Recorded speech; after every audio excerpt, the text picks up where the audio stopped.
ఇది ఒక ప్రజాస్వామ్య పండుగ. విఘ్నులైనటువంటి తెలంగాణ ఓటర్ మహాశీలందరూ కూడా నేను ఒకటే విజ్ఞప్తి చేస్తా ఉన్నాను.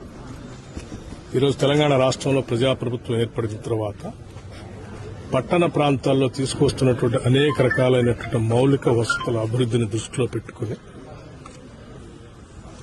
కాంగ్రెస్ ప్రభుత్వాన్ని, ప్రజాప్రభుత్వాన్ని ఆశీర్వదించవలసిందిగా, కాంగ్రెస్ పార్టీ అభ్యర్థులుగా పోటీ చేస్తున్నటువంటి వాళ్ళందరూ చేతి గుర్తుపైన పోటీ చేస్తున్నటువంటి కార్పొరేటర్స్ అందరినీ కూడా మీ అమూల్యమైనటువంటి ఓటు వేసి గెలిపించవలసిందిగా నేను విజ్ఞప్తి చేస్తా ఉన్నాను.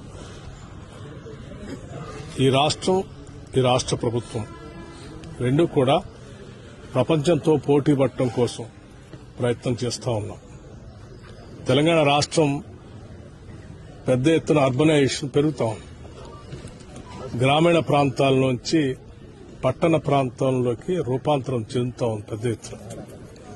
ఈ అర్బనైజేషన్ పెరుగుతున్నటువంటి క్రమంలో గ్లోబలైజేషన్ ని దృష్టిలో పెట్టుకుని ఈ ప్రపంచంతో పోటీ పడటానికి కావలసినటువంటి మౌలిక వసతులన్నింటినీ కూడా ఒక ప్రణాళికాబద్దంగా ఈరోజు రాష్ట్ర ప్రభుత్వం క్యూర్, ప్యూర్, రేర్ అని, అంటే core urban reason economy, peri urban reason economy, rural agriculture economy, దాన్ని దృష్టిలో పెట్టుకుని అనేక రకాలైనటువంటి ప్రణాళికలు తయారు చేసుకుంటూ 2047 కల్లా ఒక మన తెలంగాణ విజన్ డాక్యుమెంట్ మేము రిలీజ్ చేయడం కూడా జరిగింది.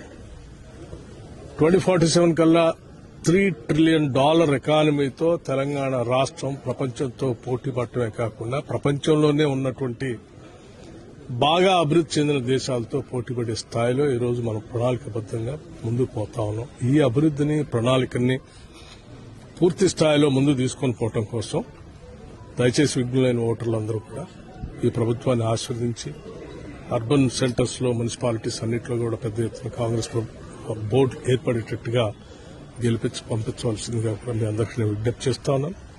రాష్ట్ర ముఖ్యమంత్రి శ్రీ రేవంత్ రెడ్డి గారు, కేబినెట్ సహచరులు అందరూ కూడా ఈరోజు రాష్ట్ర అభివృద్ది కోసం ప్రణాళికాబద్దంగా ముందుకు పోతా ఉన్నారు. ఓ పక్కన